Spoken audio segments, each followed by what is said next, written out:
شریعت کا فتنہ یہ بھی جو ہے بڑی تیزی سے پھیلتا جا رہا ہے. ان لوگوں کا کام ہی یہی ہے ان فتنوں سے باخبر ہمیں رہنا ہے کہ ہمارے نوجوان ہمارے بچے ان کا شکار نہیں ہو رہے, ان کے ذہنوں کو اسکول میں یا باہر کے جو دوست و احباب قسم کے ہوتے ہیں وہ ان کے ذہنوں کو خراب تو نہیں کر رہے, ان کو فاسد, ان کا دماغ فاسد تو نہیں کر رہے. شکیلیت کا فتنہ, ایک بندہ ہے اس کو یہ ذوق ہو گیا کہ میں جو ہے حضرت عیسیٰ ہوں, اب ڈائریکٹ تو نہیں بول سکتا کہ میں حضرت عیسیٰ ہوں, تو وہ اسی بات کو الگ الگ انداز میں پیش کرتا ہے کہ حضرت اصل میں تو حضرت عیسیٰ نزول فرمائیں گے قیامت سے پہلے میں ان کا پیشوا بن کر کے آ گیا, ابھی تو چلا گیا تو نہیں تھا تو بھی کوئی فرق نہیں تھا, تو نہیں رہتا تو بھی فرق نہیں, مگر ابھی اتنی سادی سی بات ہے, اتنی سادی سی, مگر بہت بڑا دعویٰ اس کے فتنے کا شکار ہو جائے. دیکھو معلوم کیا ہوا کہ بڑی موٹی موٹی چیز بھی اگر اللہ کی توفیق شامل حال نہ ہو تو انسان شکار ہو جاتا ہے. ابو جہل جیسا آدمی, ابو جہل کا نام ابو العلم تھا, وہ بہت علم والا تھا, لیکن سب کو سمجھتا ہے کہ یہ کوئی مٹی اور پتھر کے بنے ہوئے وہ ہمارا کچھ کرتے بڑھتے نہیں ہے, سب سمجھتا تھا, اچھی طرح جانتا تھا, لیکن اللہ کی توفیق نہیں تھی تو وہ تو ابو جہل تھا. مت تمہاری گئی جس کو کہتے ہیں.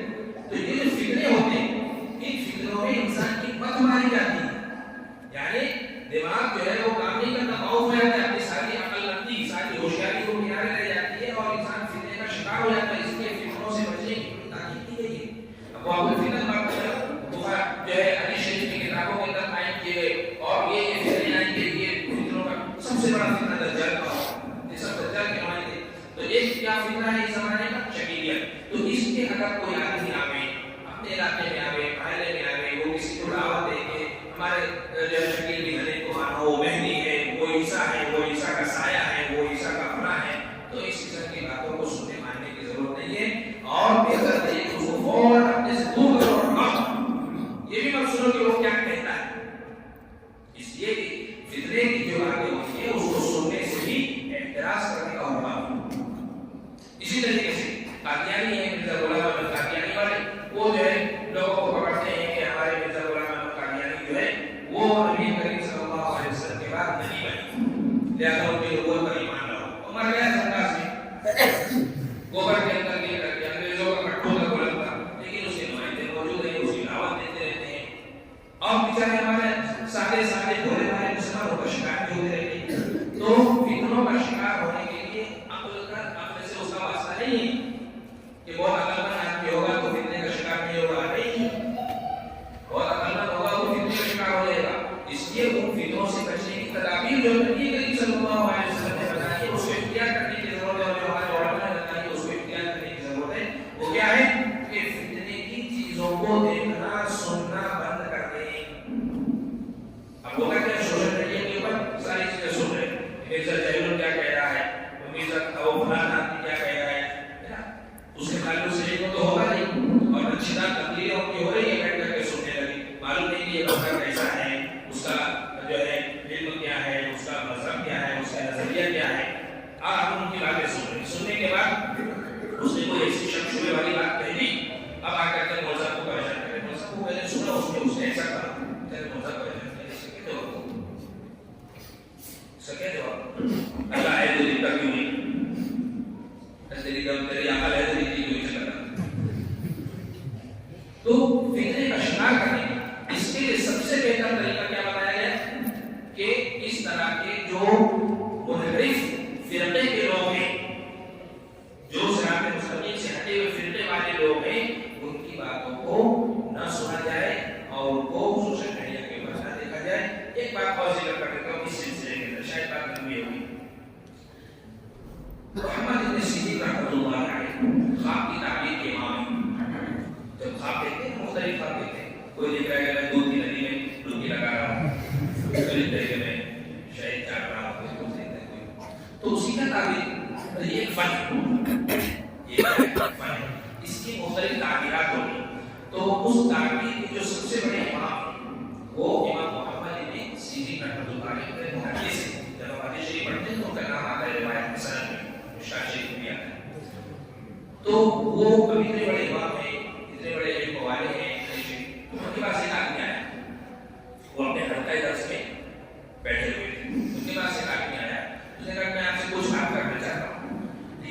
جانتے تھے کہ یہ صحیح عقیدے والا آدمی نہیں ہے، انہوں نے کہا میں تجھ سے بات نہیں کروں گا، میں تجھ سے بات نہیں کروں گا. وہ اس کا موڑ نہ تھا، مناظرہ کر کے رکھتے، تھوڑا سا مناظرہ کرو، بات کو بازا کرو. اور اپنے سارے آج کل تو یہ ہے کہ مناظرہ کو وہاں سے کی جہاں بات آتی ہے تو بڑے شوق سے اس کو لوگ دیکھنے کرنے لگتے ہیں. حالانکہ بچے کی چیزیں لیکن وہی سبق میں بتانا چاہتا ہوں. امام محمد ابن سیرین جو علم کے اعتبار سے، عقیدے کے اعتبار سے اتنے پختہ، لیکن جب اس جو ہے طریق باطل، فرقہ باطلہ کا ایک آدمی، ایک شخص آیا اور اس نے کہا کہ میں آپ سے بات چیت کرنا چاہتا ہوں، تو آپ نے کہا مجھے آپ سے بات نہیں کرنا ہے، میں نہیں کروں گا. کہا میری بات سن تو لیجیے، ایک بات کہو گا، مجھے ایک بات بھی نہیں سننا ہے. آخر تو اس نے جو کہا کہ میں آپ کو قرآن کریم کی ایک آیت سنانا چاہتا ہوں، وہ تو سن لیجیے. امام محمد ابن سیرین نے فرمایا کہ میں تجھ سے قرآن کریم کی آیت نہیں سنوں گا. اب وہ آ کر کے چونکہ درس جاری ہے، یہاں طلبا بیٹھے ہوئے ہیں اسے سیکھنے کے لیے، اب اس نے آ کر کے یہ کہا میں بات کروں گا، میں فلاں بات کرنا چاہتا ہوں، وہ کہتے نہیں کرنا چاہتا. وہ اس نے اپنی طرف اس نے الجھا دیا جو ہے حضرت کو. تو حضرت مسجد کے اندر یہ فرمانے لگے کہیں تو یہاں سے جاتا ہے کہ نہیں جاتا، میں ضرور چلا جاتا ہوں. یہ کہہ کر کے آپ نے فرمایا لاؤ بھائی میرا کوٹ لاؤ. جو کوٹ پہن کر کے باہر نکلنے کے لیے ادھر گھر کتنا ہوتا ہے تو اوپر کے جو سائڈ لباس ہوتے ہیں، صدری شیروانی وغیرہ اتار دیتا ہے. تو حضرت نے بولا لاؤ میری شیروانی میرا کوٹ لاؤ، میں پہنوں، میں خود ہی چلا جاؤں، یہ نہیں جاتا. تو جب یہ آواز آئی تو جو شاگرد تھے انہوں نے اس آدمی کو کہا کہ وہ بھائی اچھی بات نہیں، حضرت تجھ سے بات کرنے کے لیے تیار نہیں ہے، انکار کر رہے ہیں، منع کر رہے ہیں، اور تیری وجہ سے اپنا گھر چھوڑ کے جا رہے ہیں. تجھے کچھ شرم ہے؟ چل جائے نظر نکل. اس کو نکالا شاگردوں نے، وہ چلا گیا. شاگردوں نے جو ہے اپنا سبق وغیرہ پڑھا، اس کے بعد حضرت سے سوال کیا، حضرت وہ آپ سے کوئی بات ہی تو کرنے آیا تھا، تو ہم بھی تھوڑا مزہ لے لیتے، بات کرتا وہ آپ جواب دیتے، وہ سوال کرتا تو ہم کو بھی تھوڑا سننے بھی تھا. نہیں وہ فریق باطل کا شخص ہے تو میں اسے بات نہیں کرتا. حضرت وہ تو آپ کو قرآن کریم کی آیت سنانا چاہتا تھا، آیت سن لیتے چلا جاتا، بات ختم ہو جاتی. آپ نے تو آیت سننے سے بھی انکار کر دیا، تو آیت کریمہ قرآن کریم کی آیت سننے سے کیوں انکار کیا؟ اب جواب سنیے. حضرت نے فرمایا کہ چونکہ وہ صراط مستقیم سے ہٹا ہوا شخص ہے، باطل فرقے کا شخص ہے، اس کی زبان سے اگر میں قرآن کریم کی آیت بھی سنتا تو ہو سکتا تھا کہ اس آیت کے تعلق سے کوئی شک شبہ میرے دل میں پیدا ہو جاتا، اور اگر اسی شک شبہ کے ساتھ میری موت ہو جاتی تو میں قرآن کریم کے اوپر جو میرا ایمان ہے اس قرآن کریم کے اندر سے ایک آیت پر سے کمزور ایمان یا شک شبہ لے کر کے میں اس دنیا سے مرتا، اور وہ مجھے منظور نہیں. باطل فرقے کے آدمی سے قرآن کریم سننا بھی آپ کو گوارا نہیں کہ اس کی بات سننے سے، کیونکہ اس کے دل سے جو بات نکلے، دل جو ہے وہ ظرف ہے، برتن، اس میں سے جو بات نکلے گی. اب ناپاک برتن کے اندر اگر ناپاک اور پیشاب بھرا ہوا ہے تو اس میں سے پیشاب نہیں نکلے گا، ناپاک چیز نکلے گی. برتن کے اندر اگر زمزم بھرا ہے تو اس میں سے زمزم نکلے گا. تو اس فریق، اس باطل فرقے کا جو بندہ ہے، اس کے سینے سے اور زبان سے قرآن کی آیت کی اگر نکلی اور میں نے سنا اور اس آیت کے بارے میں کوئی شک شبہ اپنے پیدا ہو گیا تو میں تو جو ہے ایمان پر میرا خاتمہ مشکل ہو جائے. اس ڈر کی بنا پر فریق باطل سے آپ اتنا دور رہتے ہیں. اور ہم لوگوں کا معاملہ یہ ہے کہ ہم جانتے بھی کچھ نہیں، علم بھی کچھ نہیں، پھر بیٹھ کر کے سوشل میڈیا پر ان کی ساری باتیں سنتے ہیں، اور پھر ہم یہ چاہتے ہیں کہ ہم استقامت کے ساتھ جو ہے پختہ ایمان والے برقرار رہیں. کیسے رہیں گے؟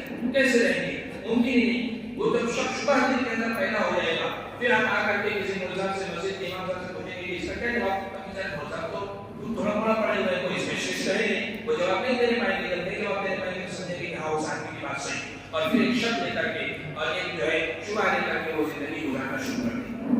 یہ کتنی خطرناک بات، کتنی خراب بات. اور پھر ایمان کے اوپر جو ہے اس کا خاتمہ مشکل ہو جائے گا، ایمان خراب ہو جائے گا. تو ہمیں ایمان کی حفاظت کرنی ہے.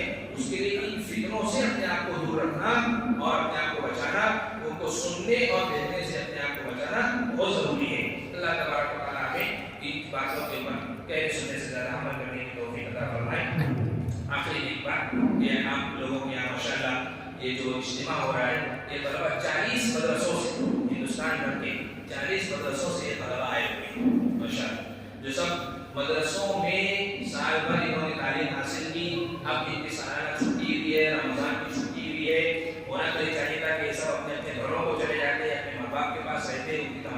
ہوتی ہے کہ ہم چھٹیوں میں بیٹھ جائیں گے، ماں باپ کے ساتھ وقت گزاریں گے، اچھا کھائیں گے پیئیں گے، آرام سے سوئیں گے رہیں گے، لیکن ان ساری چیزوں کی قربانی دے کر کے یہ طلبہ آپ کے جام نگر میں جامعہ ابراہیمیہ میں تشریف لائے ہوئے ہیں مزید علم حاصل کرنے کے اتنے میں ہمارے رسول ہیں ماشاء اللہ، اتنی ہمارے لیے خوشی کی بات ہے، میری بختی کی بات ہے. تو ہم کو ان باتوں سے واقفیت ہونی چاہیے، تعارف ہونا چاہیے یہ سب لوگ کیوں آئے ہوئے ہیں، یہ سب لوگ علم حاصل کرتے ہیں اپنے جگہوں پر. اب علم حاصل کرنے میں چونکہ علم جو ہے علم شریعت قرآن حدیث یہ سب عربی زبان میں، تو عربی زبان جب تک نہیں آئے گی براہ راست قرآن اور حدیث کو سمجھنا ہمارے لیے مشکل ہوگا. تو اس لیے عربی زبان کو اچھی طرح سے سیکھنے کے لیے، اس کو مضبوط طریقے سے سیکھنے کے لیے وہ یہاں آئے ہوئے ہیں، اور ان کے لیے ہندوستان بھر سے بڑے بڑے مدرسوں سے اساتذہ کرام ماشاءاللہ آئے ہوئے ہیں. تو یہ سب آپ کے جام نگر کے اور جامعہ ابراہیمیہ کے مہمان بھی ہیں، اور جامعہ ابراہیمیہ کے شکر گزار بھی ہیں کہ جامعہ ابراہیمیہ نے ان کو یہ موقع فراہم کیا ہے. تو ہم یہ چاہیں گے کہ آپ حضرات بھی ماشاءاللہ مل جل کر کے جو کچھ ہم خدمات پیش کر رہے ہیں اللہ تعالیٰ آپ کو خیر عطا فرمائے، اور اس چیز کو سمجھیں اور لوگوں کو اس کی طرف مدد دلائیں کہ دیکھو ہمارے یہاں ماشاءاللہ یہ کام ہو رہا ہے، اس کام کو آپ اچھا سمجھیں، اس کام کا تعاون جتنا کر سکتے ہیں کریں، اور دعا بھی فرمائیں کہ اللہ تبارک و تعالیٰ مزید ایسے مواقع ہم کو عطا فرمائے. ایک بزرگان دین کا ہی مہمان رسول کا ہمارے آنا جانا رہے، نیک لوگوں کا آنا جانا رہے، ان کی دعائیں رہے، اور اسی خیرات و برکات سے اللہ تبارک و تعالیٰ پوری بستی کو آنا فرمائے.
فرما.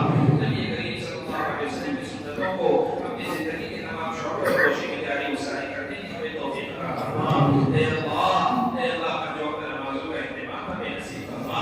قرآن کریم کی تلاوت ہمیں توفیق عطا فرما. زیادہ سے زیادہ کلام پاک کی تلاوت ہمیں توفیق عطا فرما. قرآن کریم کے معنی کو سمجھنے اور اس پر عمل کرنے کی ہمیں توفیق عطا فرما. اس کی قرآنی اور روحانی اور برکات سے ہمیں مالا مال فرما. اے اللہ نیکیوں کی رغبت عطا فرما. برائی سے نفرت عطا فرما. اے اللہ جھوٹ سے، غیبت سے، چغلی سے اور ہر طرح کی رسوم اور رسم و رواج سے، خواہش سے، منکرات سے ہماری حفاظت فرما. اے اللہ ہر طرح کی خیر اور نیکی والے کاموں سے رغبت ہمیں نصیب فرما. اے اللہ ہمارے بچوں کی بہترین تربیت فرما دے. جو یہاں تشریف لائے ہوئے ہیں ان کی بھی بہترین تربیت فرما دے. اے اللہ یہ ہمارے ہاتھ میں امانت ہے. پورے ہندوستان سے آنے کے لیے ہمارے ہاتھ میں امانت ہے. یہ مہمان رسول نے ان کی خدمت کرنے کی ہمیں توفیق عطا فرما. ان کا حفاظت کرنے کی توفیق عطا فرما. ان کے حق میں خطرہ گوہری سے ہماری حفاظت فرما. اے اللہ جس مقصد کے کرے اس مقصد کے اندر ان کو کامیابی نصیب فرما. اے اللہ اس ادارے کو چلانے والے، اس کی محنت کرنے والے، اس کے لیے کوشش کرنے والے تمام کو قبول فرما. اے اللہ قرآن کریم کی زبان کے لیے، عربی زبان کے لیے محنت کر رہے ہیں، کوششیں کر رہے ہیں. اخلاص عطا فرما. اخلاص عطا فرما. اخلاص عطا فرما. اے اللہ دائیں سے بائیں سے اوپر سے نیچے سے حفاظت فرما. اللہ کے شر سے حفاظت فرما. اے اللہ آج کی مبارکات جس میں آپ دعاؤں کو قبول فرماتے ہیں. اے اللہ سب کی جائز مرادوں کو تمناؤں کو پورا فرما دے. اے اللہ سب کی جائز مرادوں اور تمناؤں کو پورا فرما دے. اے اللہ یہ بچے دنیا آئے ہوئے بڑی قربانی دے کر کے آئے ہوئے، اپنے ماں باپ کو گھر پر کو چھوڑ کر کے آئے ہوئے، ان میں سے کسی کو محروم نہ فرما. کسی کو محروم نہ فرما. اے اللہ کسی کو محروم نہ فرما. اے اللہ ہمارے ملک کے حالات پر رحم فرما. اے اللہ اس ملک کے اندر ہماری تمام مدارس کی، مساجد کی، خانقاہوں کی حفاظت کی، اوقاف کی حفاظت فرما.